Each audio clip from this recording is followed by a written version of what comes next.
Dear students अस्सलाम वालेकुम। आज हम ज़ूलॉजी मिलर हार्ले 5 एडिशन के चैप्टर नंबर 9 में फाइलम नाइडेरिया की दो क्लासेस को डिस्कस करेंगे, क्लास क्यूबोजोआ को और साथ में क्लास एंथोजोआ को। तो स्टूडेंट्स, सबसे पहले हम क्लास क्यूबोजोआ की बात करते हैं। तो इसके बारे में मैं आपको बताता चलूँ कि क्लास क्यूबोजोआ के जो मेंबर्स हैं, सबसे पहले इनको क्लास सीफोजोआ में रखा गया था, लेकिन ड्यू टू सम डिफरेंसेस बाद में इसकी एक अलग से क्लास बना दी गई। चूँकि इनकी शेप क्यूब शेप होती है, सो डैट्स वाई इसके मेंबर जो होते हैं वो उनके ये मेडूसा फॉर्म में ज़्यादा होते हैं, इसमें पोले फॉर्म नहीं होती।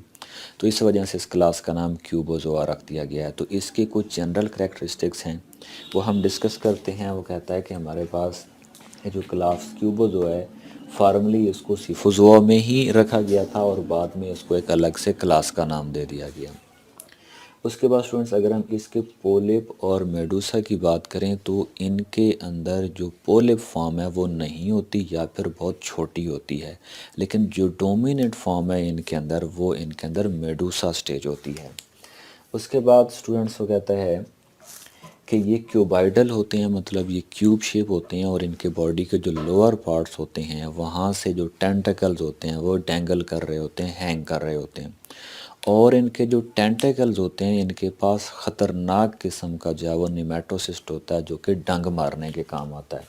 सो डैट्स उसने कहा कि ये क्यूबाइडल होते हैं, इनके पास टेंटिकल्स होते हैं जो कि हैंग कर रहे होते हैं हर कार्नर साइड से, और ये एक्टिव फीडर होते हैं, मतलब ये स्लगिश या लेज़ी एनिमल्स नहीं हैं। उसके बाद वो कहता है कि they have very dangerous nematocyst, मतलब इनके पास ख़तरनाक किस्म का जो है वो निमेटोसिस्ट होता है। उसके बाद स्टूडेंट्स, अगर हम इसकी बॉडी की बात करें तो हमने कहा कि ये मेडूसा स्टेज इनके अंदर डोमिनेंट होती है। तो यहाँ पर देखिए ये हमने इसकी मेडूसा स्टेज बनाई है जो कि क्यूबाइडल इन शेप है। तो इसके लोअर साइडों पर अगर हम देखें तो यहाँ से देखिए ये टेंटिकल जो हैं वो इससे बॉडी से हैंग कर रहे हैं। यहाँ पर इम्पोर्टेंट बात ये है कि इनके जो टेंटिकल्स हैं वो directly margins of the animals के साथ अटैच नहीं होते। तो वो किस तरीके से अटैच होते हैं स्टूडेंट? वो कहता है कि ये जो टेंटिकल्स होते हैं ये अटैच होते हैं छोटी छोटी और स्ट्रक्चर्स के साथ, उनको पेडिलियम कहते हैं, और वो पेडिलियम आगे कनेक्टेड होती है बॉडी के साथ।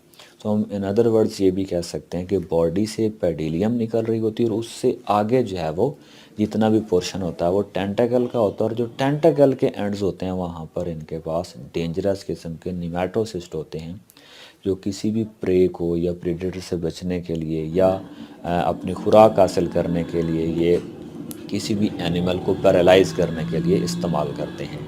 उसके बाद स्टूडेंट्स हम बात करते हैं, हमारे पास दूसरी क्लास जो आज हमने डिस्कस करनी है फाइलम नाइडेरिया की, जिसका नाम है क्लास एंथोजोआ। तो वो कहता है कि जो क्लास एंथोजोआ है इसके जो एनिमल्स होते हैं वो कॉलोनियल होते हैं। तो स्टूडेंट्स, कॉलोनियल के बारे में हम जानते हैं कि बहुत सारे एनिमल्स क्या करते हैं, एक स्पेसिफिक जगह पर इकट्ठे होकर कॉलोनी की फॉर्म में रहें। तो डेट्स वाई उन्हें हम क्या कहते हैं, वो कॉलोनियल होते हैं। साथ में सोलिटरी भी होते हैं।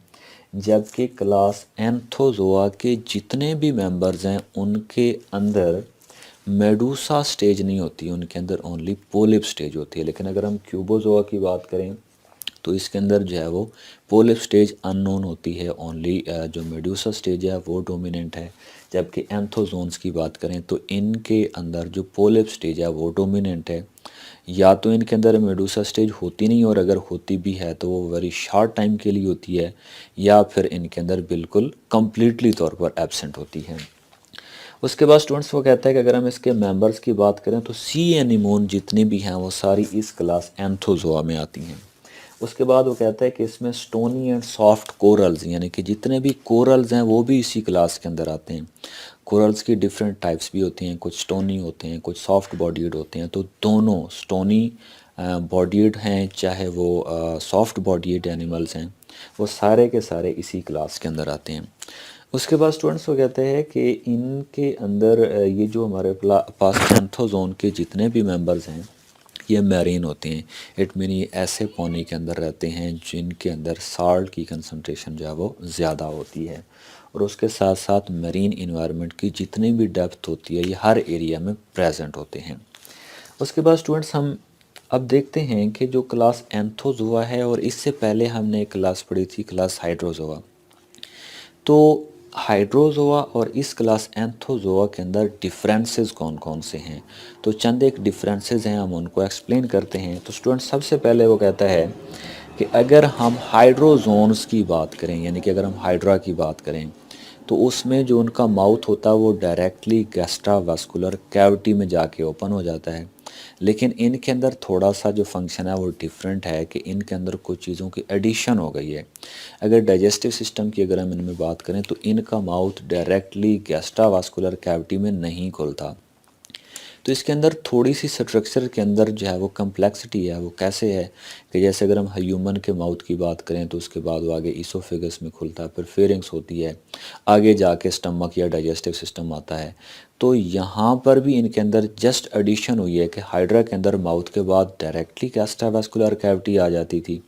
तो इनके अंदर जो माउथ होता है वो फेरिंग्स में खुलता है और फेरिंग्स आगे जाकर जो है वो गैस्ट्रावास्कुलर कैविटी में ओपन होती है।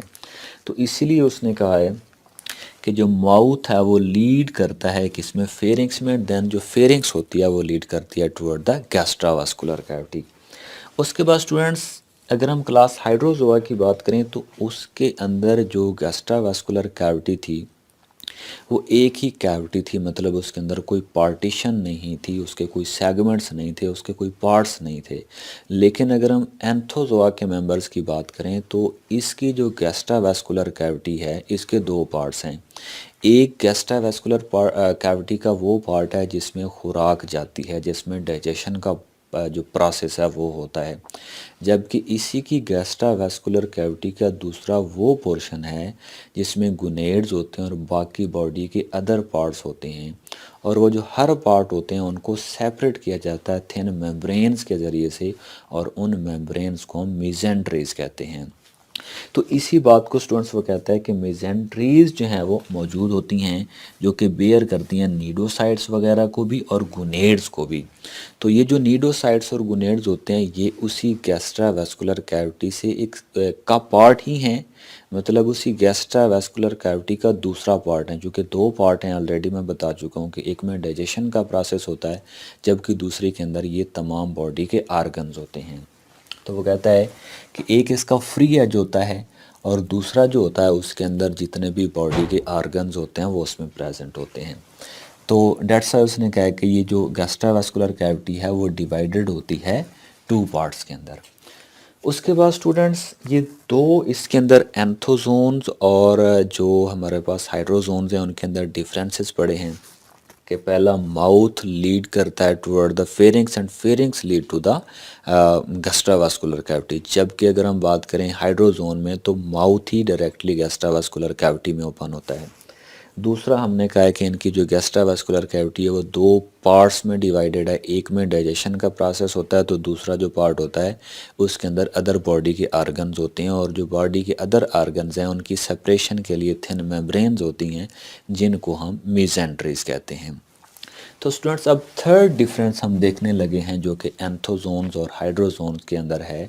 वो कहता है कि इनका जो मीजोग्लिया है उनके अंदर अमेबाइड सेल्स प्रेजेंट होते हैं, जबकि हाइड्रोजोन्स के हमने कुछ ऐसे भी मेंबर्स पढ़े थे जिनमें जो मीजोग्लिया था उसके अंदर ओनली जेल लाइक मटेरियल था, उसके अंदर कोई अमेबाइड सेल्स मौजूद नहीं थे, जबकि एंथोजोन के अंदर जो मीजोग्लिया है उसके अंदर जो अमेबाइड सेल्स हैं वो मौजूद होते हैं। अब यहाँ पर मैं बताता चलूँ कि यहाँ पर मीजोग्लिया क्या होता है। तो स्टूडेंट्स ऐसा होता है कि हमारे पास जितने भी नाइटेरियंस हैं ये डिप्लोब्लास्टिक हैं। डिप्लोब्लास्टिक मीन इनकी बॉडी दो जर्म लेयर से मिलकर बनती है, और उन दो जर्म लेयर्स में जो बाहर वाली होती है उसे हम एक्टोडर्म कहते हैं और अंदर वाली को हम एंडोडर्म कहते हैं। जो एक्टोडर्म होती है वो बॉडी की वॉल बनाती है, जबकि जो एंडोडर्म है वो बॉडी के इंटरनल आर्गन या गैस्ट्रावास्कुलर कैविटी बनाती है। तो एक्टोडर्म और एंडोडर्म के दरमियान जेल लाइक मटेरियल होता है, उसे हम मीजोग्लिया कहते हैं। तो ये जो मीजोग्लिया है ये डिफरेंट स्पीशीज़ के अंदर ओनली जेल लाइक मटेरियल होता है, मीन इसके अंदर सेल्स नहीं होते, यानी कि ये नॉन सेलुलर होता है। जबकि कुछ स्पीशीज़ के अंदर इसके अंदर यानी इस मीजोग्लिया के अंदर कुछ स्पेशल टाइप के अमेबाइड सेल्स पाए जाते हैं। तो वो कहता है कि इनके अंदर जो है वो स्पेशल सेल्स होते हैं मीजोग्लिया के अंदर जिनको हम अमेबाइड सेल्स कहते हैं। उसके बाद स्टूडेंट्स हम देखते हैं कि हमारे पास ये जो क्लास एंथोजोआ है इसके अंदर सिमेट्री कौन सी है। तो स्टूडेंट्स वो कहता है कि अगर हम बात करें सिमेट्री की तो एक्सटर्नली तौर पर यानी कि ज़ाहिरी इनकी जो शक्ल है अगर हम उसको एक्सटर्नली देखें तो इनके अंदर रेडियल सिमेट्री हमें फील होती है, जबकि इंटरनली तौर पर इसमें बायलेटरल सिमेट्री भी प्रेजेंट होती है। But not in all members of the enthosome, but few members of an enthosome also have internal bilateral symmetry, but externally they have radial symmetry. उसके बाद अगर हम देखें तो वो कहता है कि इसमें रेडियल सिमेट्री होती है, बट इंटरनली इनके अंदर कौन सी सिमेट्री है, बायलेटरल सिमेट्री होती है। तो स्टूडेंट्स सिमेट्री के हवाले से हम जो चैप्टर नंबर 8 है उसका फर्स्ट लेक्चर सिमेट्री का ही था, उसको हम डिटेल से एक्सप्लेन कर चुके हैं कि सिमेट्री जो है वो क्या होती है। उसके बाद स्टूडेंट्स इसी क्लास एंथोजोआ में एक मेंबर की हम बात करते हैं जिसका नाम सी एनीमोन है। तो सी एनीमोन को हम एक्सप्लेन करते हैं। तो स्टूडेंट्स यहाँ पर देखें तो ये सी एनीमोन की हमने एक डायग्राम बनाई है जो देखने में तो काफ़ी कम्प्लेक्स है लेकिन समझने में ये इतनी ज़्यादा कम्प्लेक्स नहीं है। तो स्टूडेंट्स चूँकि हमारा ये जो लेक्चर है ये ज़्यादा लेंथी हो जाएगा तो इसीलिए इस सी एनीमोन को या इसी क्लास एंथोजोआ का एक और इसी लेक्चर का एक और पार्ट बनेगा जिसका जो लिंक है वो मैं डिस्क्रिप्शन में दे दूंगा, तो आप वहाँ से इससे जो नेक्स्ट वाला पोर्शन है आप देख लीजिएगा। यहाँ पर हम इसको जो है वो थोड़ा सा कम डिस्कस करेंगे। तो वो कहता है कि स्टूडेंट्स ये जो सी एनीमोन्स हैं ये भी सोलिटरी होती हैं। उसके बाद इनका जो साइज़ होता है ये लार्ज होता है लेकिन ये बहुत ज़्यादा कलरफुल होती हैं, मतलब इनकी बॉडी के अंदर कलर्स बहुत ज़्यादा पाए जाते हैं। उसके बाद वो कहता है कि इसमें कुछ ऐसी होती हैं जो कि बरो करती हैं और कुछ ऐसी होती हैं जो अपने आप को हार्ड सबस्ट्रेट के साथ अटैच करवा कर रखती हैं। यानी कि हम बात कर रहे हैं इनके हैबिटेट के बारे में कि कुछ सी एनीमोन्स ऐसी हैं जो अपने आप को किसी सख्त सबस्ट्रेट के साथ अटैच करके रखती हैं, जबकि कुछ सी एनीमोन्स ऐसी होती हैं जो दलदली एरियाज़ होते हैं जहाँ पर मड वगैरह होती है, जो सॉफ्ट सबस्ट्रेट होते हैं उसमें ये अपने आप को दबा के रखती है यानी कि बरो करके रखती है। तो इसलिए उसने कहा है कि इसमें से कुछ सॉफ्ट सबस्ट्रेट में बरो करते हैं जबकि कुछ जो होते हैं वो हार्ड सबस्ट्रेट के साथ अपने आप को अटैच रखते हैं।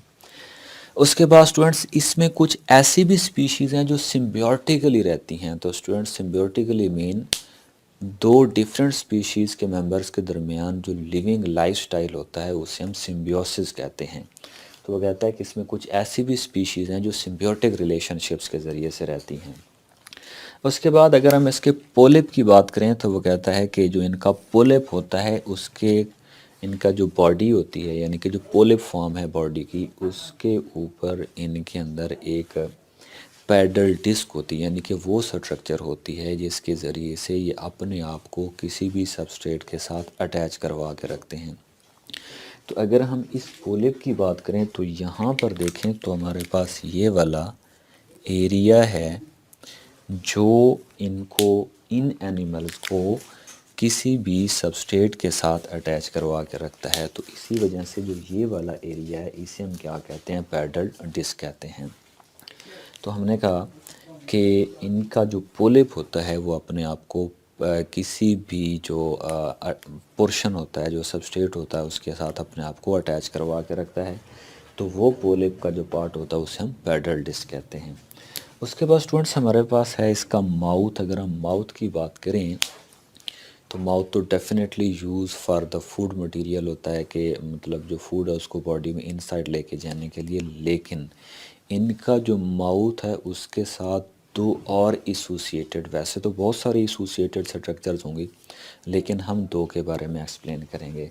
तो वो कहता है कि इनका जो माउथ है उसके दो इम्पोर्टेंट पार्ट्स होते हैं जिसमें जो पहला पार्ट है वो हमारे पास है ओरल डिस्क। अब अगर हम इस ओरल डिस्क की बात करें तो यहाँ पर देखिए इसकी बॉडी के अंदर ये वाला वो पोर्शन है जिसे हम क्या नाम दे रहे हैं, इस पोर्शन को हम ओरल डिस्क कह रहे हैं। तो ये ओरल डिस्क एक्चुअल में वो जगह है जो कि ओरल यानी कि माउथ की दोनों साइड पर प्रेजेंट है, यानी कि इस साइड पर भी प्रेजेंट है, इस साइड पर भी प्रेजेंट है। तो यही ओरल डिस्क जो है ये थोड़ी सी लेटरल साइड पर और इनर साइड पर थोड़ी सी ग्रो करती है और इसी ओरल डिस्क में से ये सारे टेंटाकल्स वगैरह निकल रहे हैं।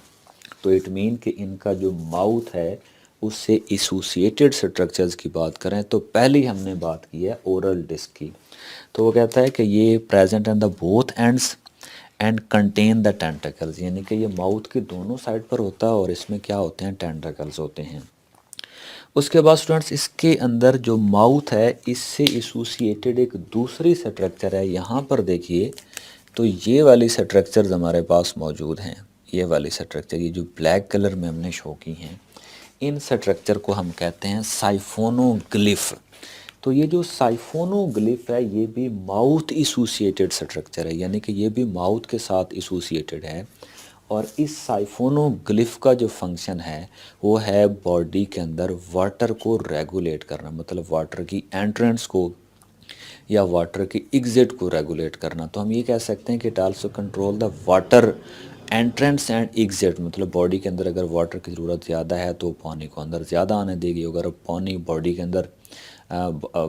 अंदर पानी कम है तो ये बाहर से अंदर आने देगी, और अंदर बॉडी के अंदर पानी ज़्यादा है तो ये पानी को बाहर निकाल देगी। तो इट मीन ये माउथ के साथ एसोसिएटेड स्ट्रक्चर है जो कि बॉडी के अंदर वाटर को कंट्रोल करती है।